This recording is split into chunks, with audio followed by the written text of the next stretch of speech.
Hi, I'm Mary Ann Benetti, and this is my beautiful garden wall of color. And it's in the shade, and it's on my patio, and everything is in pots. So one of the tips from my earlier video I made for you guys was I showed how I stack the pots. So there's upside down pots with these pots in the very back. So we have tall pots, we have medium pots, and we have low pots. So that creates this whole big wall of color. But what I'm going to do is show you how to keep it blooming like this all summer.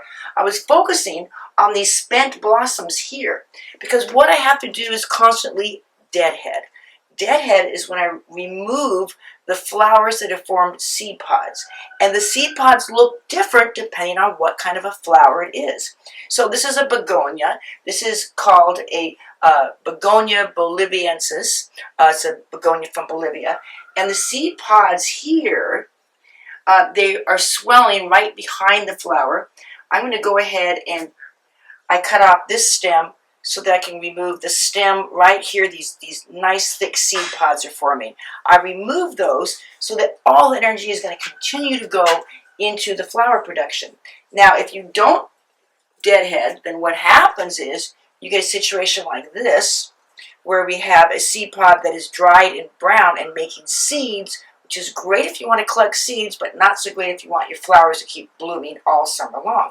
So we have this type of begonia, the Begonia boliviensis.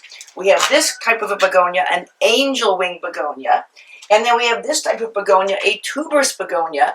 Different kinds of begonias. They all do great in a shaded situation, but they all need water and fertilizing. So don't be intimidated by thinking it takes so much care. Just make it part of your daily routine where you get to get up close and personal.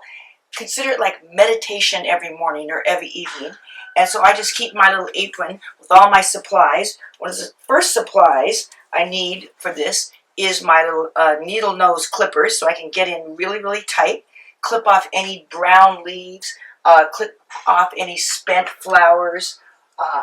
This one right here. There's still some flowers, but I already see these seed pods that are forming, so I follow that stem all the way, clip it off. I have a container nearby for putting my spent flowers in. The reason is these spent flowers or brown leaves that I'm looking for here, they all make really, really good quick compost. So I'm looking for anything that's brown or spent or seedy. Oh, look at this. Fallen petals, and just play music if you want to. Enjoy the whole process of cleaning up. And now, you also want to check for water and feed at least once a week for maximum blooms. So I have a watering can here that has a long nose so I can get in and feel.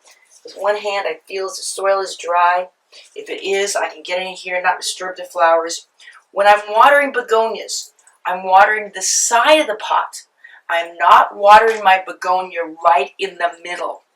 The reason is because begonias grow from a swollen root or tuber-like thing, and they can rot with too much moisture.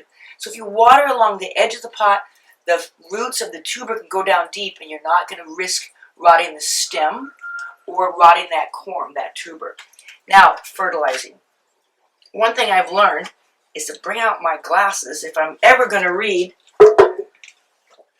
the back of a fertilizer. No matter what brand you use, and this is Miracle-Gro, it's good stuff, you want to read the fine print about how much fertilizer to put into your watering can. And it'll tell you 1.5 teaspoons per gallon of water. Well, here's my other tip. Get a measuring cup and measure exactly how much water your watering can holds when it's only maybe about this full. Because you're not going to fill that watering can up all the way to the brim, I bet, each time it sloshes all over. Find out exactly how much water you have in your watering can, and then you'll know. I just transfer my powdered fertilizer into a heavy container so it's a little, easier. And then by using an actual measuring spoon, again, keep this in my little apron that I go out to garden in, I can measure the exact right amount in the measuring spoon. This case, about 1/8 of a teaspoon. goes back. And now, about once a week, I will be out here watering, fertilizing and watering at the same time using this powdered fertilizer. Now here's a great question I get. What if you use Miracle-Gro potting soil? Do you still need to fertilize your plants? The answer is yes.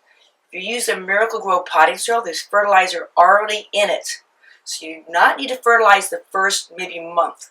But as summer wears on, as the plants grow bigger, as they start filling up that pot, they use up the fertilizer. That's when that liquid fertilizer comes in really handy to water along the edges of the pots, keeping the water away from the center stems of begonias and coleus. These are coleus with these very colorful leaves. They too have stems that can rot. So water near the edges of the pots, fertilize at least once a week, and you too will have an entire wall of color, even in the shade. It's been Mary Ann Bonetti with Easy Answers for Great Gardens.